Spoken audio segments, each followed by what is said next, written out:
The History of the Eiffel Tower. A graded reader, Level A2.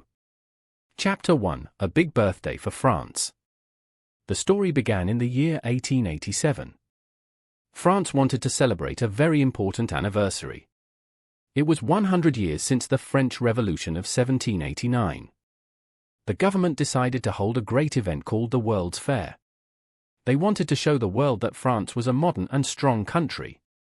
They needed something special for the entrance of the fair. The leaders of Paris organized a big competition for architects and engineers.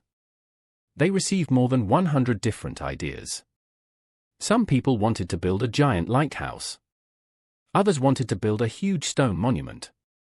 But one man had a plan that was different from all the others. His name was Gustave Eiffel. Chapter 2, The Man with the Iron Vision. Gustave Eiffel was a very successful engineer. He already knew how to build big bridges and train stations. He understood how to use iron to make strong structures. Eiffel worked with two other engineers, Maurice Koechlin and Émile Nouguier.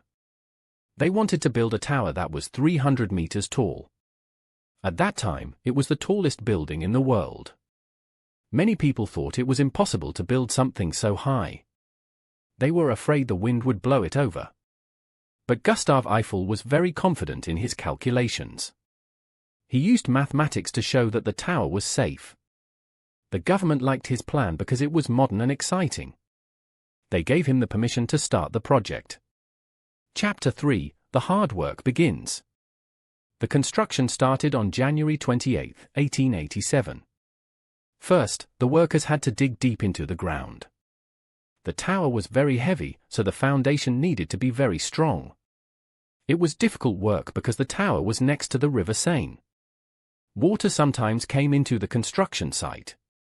The workers used special metal boxes to stay dry while they worked under the ground. After the foundation was ready, the iron pieces arrived. There were 18,000 different pieces of iron. Each piece was made in a factory outside of Paris. Then, the pieces traveled to the city by horse and carriage. Every piece had a specific number and a specific place. It was like a giant puzzle for the workers to solve. Chapter 4, The Angry Artists. Not everyone in Paris was happy about the new tower.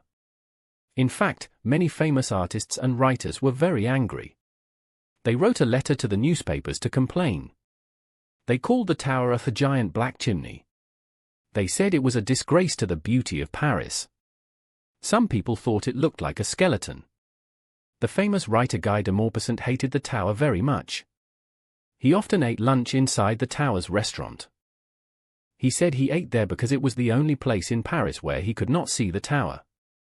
The protesters wanted the government to stop the construction immediately. But Gustave Eiffel did not listen to the critics. He believed his tower was a work of art and a triumph of science. Chapter 5, Reaching the Sky. The building process moved very quickly. The workers used steam cranes to lift the heavy iron beams. There were about 300 workers on the site every day. The work was dangerous because they were very high in the air. However, Gustave Eiffel was very careful about safety. He only lost one worker during the entire construction. By 1888, the first level was finished and the second level started. The tower grew taller every week. People in Paris watched the iron structure rise above the rooftops. Some people began to change their minds. They saw that the tower was elegant and symmetrical. The engineers used 2.5 million rivets to hold the iron together. Slowly, the Iron Lady of Paris began to take her final shape. Chapter 6, The Grand Opening. The construction finally finished on March 31, 1889. It took exactly 2 years, 2 months, and 5 days to complete.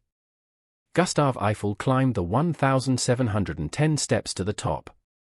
He carried a large French flag in his hands. When he reached the top, he opened the flag. The people of Paris looked up and cheered. The World's Fair opened its doors soon after. The Eiffel Tower was the main attraction of the event. Millions of people from many countries came to see it. In the first few months, the elevators did not work yet. People had to walk up the many stairs to see the view. Even though it was difficult, they were very happy. They saw the city of Paris from the sky for the first time. Chapter 7: A Temporary Monument. The Eiffel Tower was not a permanent building at first. The city of Paris gave Gustave Eiffel a permit for only 20 years. The contract said the city could destroy the tower in 1909. Many people still thought it was a temporary structure. They expected the government to take it down and sell the iron. Gustave Eiffel did not want his tower to disappear. He knew he had to make the tower useful for the city. He started to use the tower for scientific experiments. He put a laboratory at the top to study the wind and the weather. He also invited doctors to study how height affects the human body. He wanted to prove that the tower was more than just a decoration. It was a tool for modern science and progress. Chapter 8: Saved by the Radio. In the early 1900s, a new technology arrived: the radio. Radio signals needed very tall antennas to travel long distances. The Eiffel Tower was the perfect place for an antenna. In 1903, the French military began to use the tower for messages. This was very important for the army and the government. When 1909 arrived, the city decided to keep the tower. They realized the tower was too useful to destroy. During World War I, the tower played a big role in the victory. The antennas on the tower intercepted secret messages from the enemy. They even helped the police find a famous spy named Mata Hari. The tower was no longer just a giant chimney.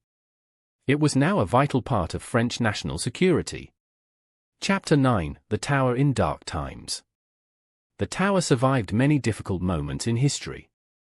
During World War II, German soldiers occupied the city of Paris. Before they arrived, the French workers did something clever. They cut the lift cables of the tower. They did not want the enemy leaders to go to the top. If the soldiers wanted to see the view, they had to walk up the stairs.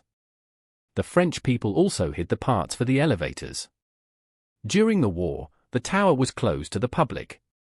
In 1944, when Paris was free again, the city celebrated at the tower. A French pilot even flew his plane under the arches of the tower. It was a moment of great joy and pride for all of France. The Iron Lady was still standing strong after the war. Chapter 10: The Icon of the Modern World. Today, the Eiffel Tower is the most famous monument in the world. More than 7 million people visit it every year. It needs a lot of care to stay beautiful. Every 7 years, workers paint the tower by hand. They use 60 tons of paint to protect the iron from the rain. The tower also has 20,000 light bulbs. Every night, the tower sparkles for 5 minutes every hour. It is a magical sight for the people walking in the streets below. There are restaurants, shops, and even a glass floor for brave tourists. The tower is now a part of the history of cinema and art. It appears in thousands of movies and photos. It is no longer a strange skeleton of iron. It is the heart of Paris and a friend to all visitors. The end.